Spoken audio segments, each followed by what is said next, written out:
गर्मी की छुट्टियों में हम अपनी नानी के घर जाते हैं, अपनी दादी के घर जाते हैं, वहाँ खेलते हैं, अपने कज़न्स के साथ समय बिताते हैं और खूब इंजॉय करते हैं। वहाँ से अच्छी अच्छी यादें लेकर वापस आ जाते हैं। पर सब अच्छी यादें लेकर ही वापस आए, ऐसा ज़रूरी तो नहीं। कुछ लोग ऐसे भी होंगे जिनकी वहाँ डरावनी और खौफनाक यादें बनी होंगी। आज की कहानी है राहुल की, जो गर्मी की छुट्टियों में अपनी नानी के घर, उनके गांव गया था। ये तब की बात है जब मैं 14 साल का था और अपनी गर्मी की छुट्टियां अपनी नानी के साथ बिताने के लिए उनके गांव गया था। शुरुआत के दिन बहुत अच्छे से बीत रहे थे। मैं अपने कज़न्स के साथ पूरा दिन खेलता, दोपहर के वक्त आम तोड़ने बगीचे में जाता और आते वक्त ट्यूबवेल पे नहाता। काफ़ी अच्छे से वक्त बीत रहा था। पर एक रात कुछ ऐसा हुआ जिसे मैं आज तक भूल नहीं पाया। रात को अचानक मेरी नींद खुली। मुझे वॉशरूम जाना था। मैं अपने कज़न सूरज को जगाने लगा, पर वो तो घोड़े बेचकर सो रहा था। वो उठा नहीं और मुझे बहुत ज़ोर की आई थी, तो मेरा जाना बहुत ज़रूरी था। तो मैं उठा और डरते डरते टॉयलेट की ओर बढ़ने लगा। गांव में जो ज़्यादातर घर होते हैं वो एक खुले एरिया में होते हैं और उनके टॉयलेट्स बाहर होते हैं। मेरी नानी का घर भी ऐसा था, जहां टॉयलेट बाहर था। मैं डरते डरते बाहर निकला और टॉयलेट की तरफ बढ़ने लगा। चारों तरफ सन्नाटा छाया हुआ था। बाहर बहुत अंधेरा था और जो हल्की हल्की रोशनी आ रही थी वो आ रही थी चांद से, जिस पर बादलों का पहरा था। खैर, मैं टॉयलेट गया और वापस जब सोने के लिए जाने लगा तो मुझे एक अजीब सी आवाज़ सुनाई दी।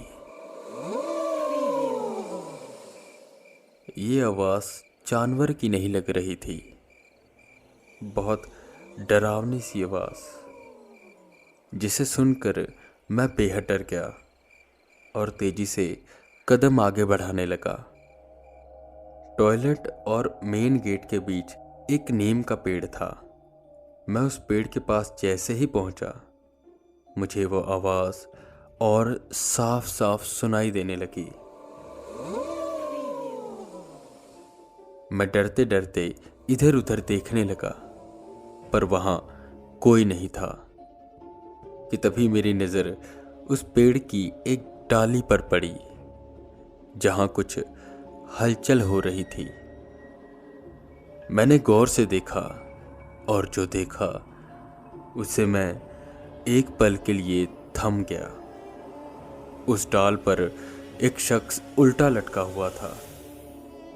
उसकी लाल लाल गहरी आंखें थीं जो उस अंधेरे में चमक रही थी।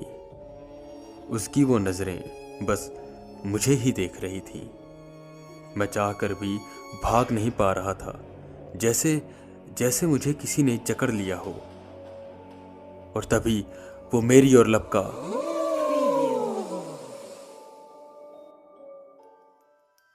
और आगे क्या हुआ मुझे कुछ याद नहीं। अगली सुबह मेरे मामा ने मुझे उठाया। मुझे तेज बुखार था। मैं ठीक होते ही वहां से वापस मम्मी पापा के पास चला गया और इस हादसे के बाद मैं कभी भी वापस अपनी नानी के घर नहीं गया।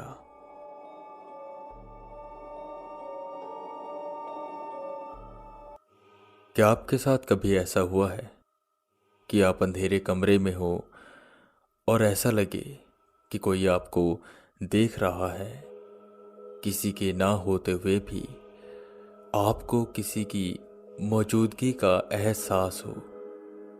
आप जैसे लाइट जलाएं वहां कोई ना हो, पर आप जैसे ही लाइट ऑफ करें, दो चमकती हुई आंखें आपको दिखाई दें। कुछ साल पहले की बात है। मैं और मेरी वाइफ रात के वक्त मूवी देख रहे थे। वो मूवी देखते देखते सो गई और मैं भी थोड़ी देर बाद सो गया। कुछ वक्त बाद एक झटके से मेरी आंख खुली। ऐसा लग रहा था जैसे मुझे कोई देख रहा हो। मेरी सांसें फूल रही थीं। मैं न अपने हाथ हिला पा रहा था और ना मैं उठ पा रहा था। ऐसा लग रहा था जैसे मेरे सीने पे कोई बैठा हो। मैं बेहद डरा अपनी वाइफ को जगाने के लिए उसे आवाज लगाने लगा, पर मेरे मुंह से आवाज बाहर ही नहीं आ रही थी। मैं चीखना चाह रहा था, पर ऐसा लग रहा था जैसे कोई मेरी आवाज दबा रहा हो। मुझे सांस नहीं आ रही थी। मेरी आंखों से आंसू आने लगे।